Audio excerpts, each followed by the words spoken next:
If you're under 16, you're no longer allowed to have a social media account. Social media বা সামাজিক যোগাযোগ মাধ্যমগুলো আমাদের জীবনের সঙ্গে যুক্ত হয়ে পড়েছে নানাভাবে। সাধারণ যোগাযোগ থেকে পেশাগত প্রয়োজনে এর তুলনা হয় না। আপাত দৃষ্টিতে সোশ্যাল মিডিয়ার স্ক্রলিং নিরীহ কার্যকলাপ মনে হলেও আমাদের মনের ওপর এর নেতিবাচক প্রভাব মারাত্মক। আর এই সোশ্যাল মিডিয়া উদ্বেগজনকভাবে প্রভাব ফেলছে শিশুদের ওপর। আর তাই শিশুদের জন্য সোশ্যাল মিডিয়া ব্যবহার নিষিদ্ধ করেছে অস্ট্রেলিয়া। মঙ্গলবার মধ্যরাত থেকে এই নিষেধাজ্ঞা কার্যকর হয়েছে।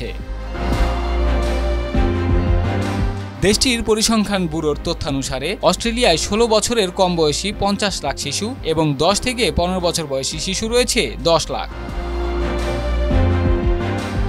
অস্ট্রেলিয়ার সরকার এই আইনটি নিয়ে বিশ্বকে নেতৃত্ব দিতে পেরে গর্বিত। তারা জানিয়েছে, সামাজিক যোগাযোগ মাধ্যম নয়, বরং তার বাবা মায়ের পক্ষে এবং বাচ্চাদের অনলাইনে নিরাপদ রাখার চেষ্টা করছে সরকার। সরকারের এই সিদ্ধান্তের পর বুধবার থেকে অস্ট্রেলিয়ায় 16 বছরের কম বয়সী ব্যবহারকারীদের সব ধরনের সোশ্যাল মিডিয়ার অ্যাকাউন্ট অপসারণ এবং কিশোর কিশোরীদের নতুন অ্যাকাউন্ট নিবন্ধন থেকে বিরত রাখার পদক্ষেপ শুরু করেছে। যেসব প্ল্যাটফর্ম এই নীতি মেনে চলবে না তাদের $4.95 কোটি পর্যন্ত জরিমানা হতে পারে। এদিকে এরই মধ্যে নতুন এই আইনকে চ্যালেঞ্জ করে অস্ট্রেলিয়ার আদালতে মামলা হয়েছে। 15 বছর বয়সী 2 কিশোরী অস্ট্রেলিয়ার সর্বোচ্চ আদালতে যুক্তি দিচ্ছেন যে এই আইন তাদের মুক্ত যোগাযোগের অধিকার হরণ করছে।